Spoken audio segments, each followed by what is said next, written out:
Going back to last year for your 43rd birthday when you did release a photo of yourself. Oh, now we're gonna have some fun.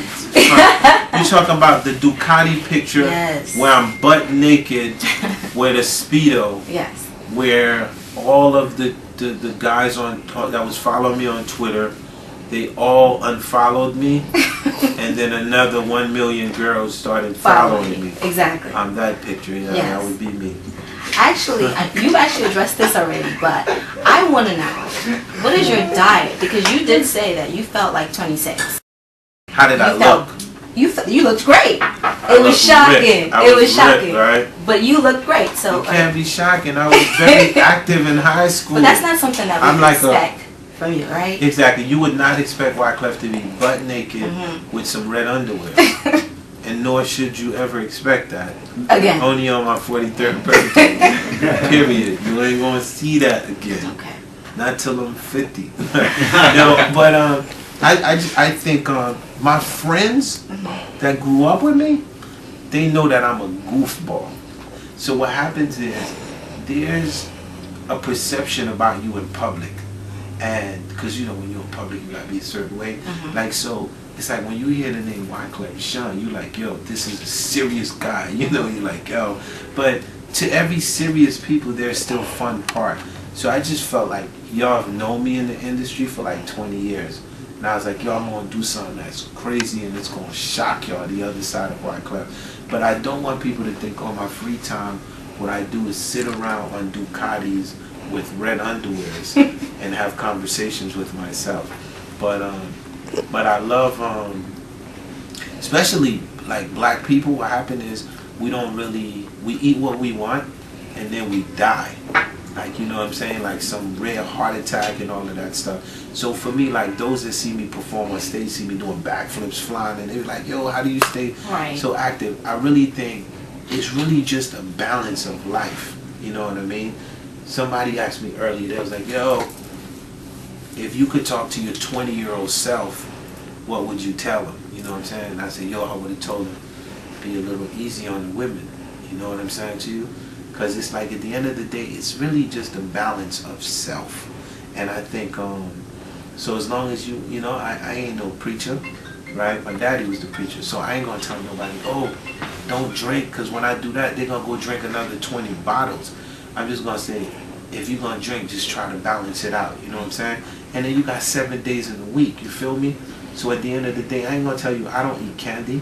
I ain't going to tell you I don't eat no chocolate. You know what I'm saying? But out of 7 days, if you want to cheat and do whatever you want. Oh, and the worst thing is when they tell you you're going on a diet. Psychologically, that just totally mess up your mind. And you start hiding food, like trying to find, you know. But I just think it boils down to this, like your health is the most important thing. If you don't have your health, you don't have nothing.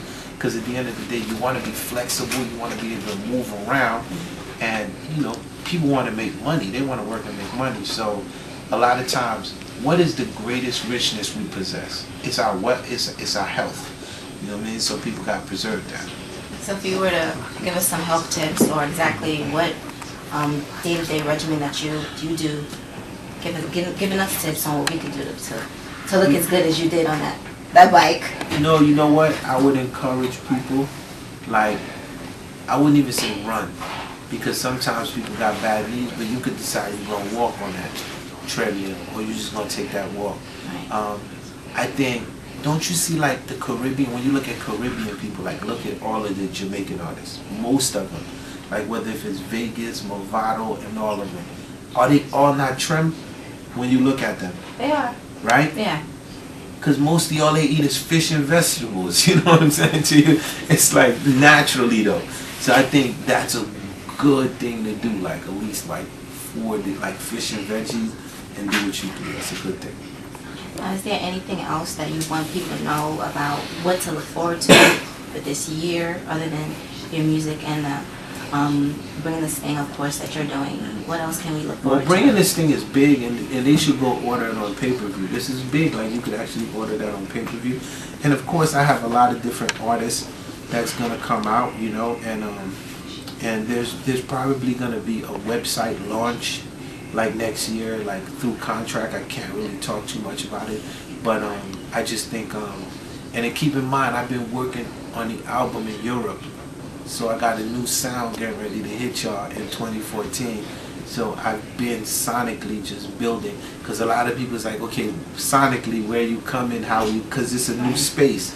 So it's going to be interesting when y'all hear like, how do Wyclef fit into this space? This is going to be very fun. What would you give that name, that new sound? Well, for me, you know, like when I did the carnival, it was a mixture of a bunch of sounds, right? So we've entered like electro era, you know what I'm saying? Like, and then the whole hip hop era, you know what I'm saying? The voices sound tough, but the beats sound so eerie and spacey, you know what I'm saying to you?